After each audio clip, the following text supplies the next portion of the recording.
ఈ రోజు రెసిపీ మిగిలిపోయిన చపాతీలతో నూడిల్స్ ఎలా చేసుకోవాలో చూపిస్తున్నాను. ఇది బ్రేక్ఫాస్ట్ లోకి లేదా స్నాక్స్ లోకి ఎప్పుడైనా కూడా తినొచ్చు. ఇది చేసిన తర్వాత అసలు ఇది చపాతీతో చేసామన్న టేస్టే తెలియదన్నమాట. సో దీని ప్రాసెస్ ఏంటో చూసేద్దాం. నమస్తే అండి, నా పేరు Lavanya. Welcome to Bhimavaram special kitchen. ఇక్కడ నేను ఒక 4 చపాతీస్ తో ఎలా చేసుకోవాలో చూపిస్తున్నాను. నార్మల్ నూడిల్స్ కన్నా ఇవి హెల్దీ అనే చెప్పాలి.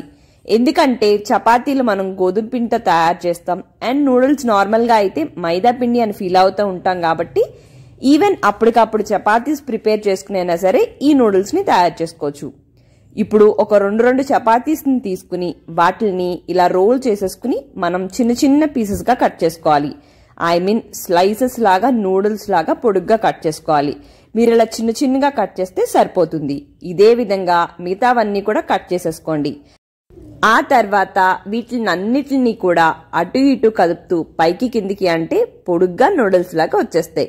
సో అన్నిటిని రెడీ చేసి పెట్టేసుకోండి. ఇప్పుడు స్టవ్ ఆన్ చేసుకుని ఒక కడాయి పెట్టుకుని ఒక 3 స్పూన్స్ ఆయిల్ వేసుకుని ఆయిల్ హీట్ అయిపోయిన తర్వాత ఒక 2 ఇంచ్ అల్లం, ఒక 3 వెల్లుల్లిపాయలు అండ్ ఒక పెద్ద పచ్చిమిర్చిని ఇలా కట్ చేసుకుని వీటిని గోల్డెన్ కలర్ వచ్చే వరకు కూడా ఫ్రై చేసేసుకోండి. ఇప్పుడు ఇవి ఇలా గోల్డెన్ కలర్ లోకి వచ్చిన తర్వాత దీంట్లోకి ఒక పెద్ద ఆనియన్ ని ఇలా స్లైసెస్ లాగా కట్ చేసుకుని జస్ట్ పచ్చివాసన పోయేంత వరకు కూడా ఫ్రై చేసుకుంటే సరిపోతుంది. ఇప్పుడు దీంట్లోకి వెజిటేబుల్స్ యాడ్ చేసుకుందాం. ఒక పెద్ద క్యారెట్ ని ఇలా స్లైసెస్ లాగా కట్ చేసుకుని వేసుకోండి. అలానే కొద్దిగా క్యాబేజ్ తురుము, ఒక చిన్న క్యాప్సికమ్ ని ఇలా స్లైసెస్ లాగా కట్ చేసుకుని ఇవి హాఫ్ వరకు ఫ్రై అయితే సరిపోతుంది.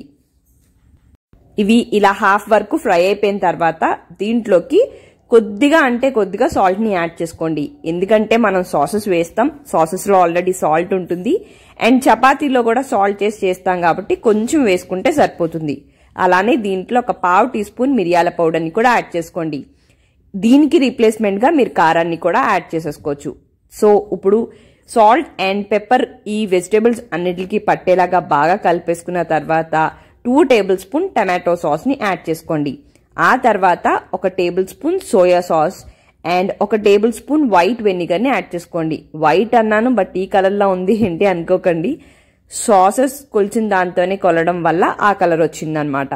సో హై ఫ్లేమ్ లో పెట్టుకుని జస్ట్ అటు ఇటు తిప్పుకుంటే కొంచెం లైట్ గా డ్రై అయ్యడం స్టార్ట్ అయిన వెంటనే ఈ నూడిల్స్ అన్నిటిని కూడా దీంట్లోకి యాడ్ చేసుకుని జస్ట్ అటు ఇటు టోస్ట్ చేసుకుంటే సరిపోతుందండి. ఇవేం ఎక్కువసేపేం ఫ్రై అక్కర్లేదు.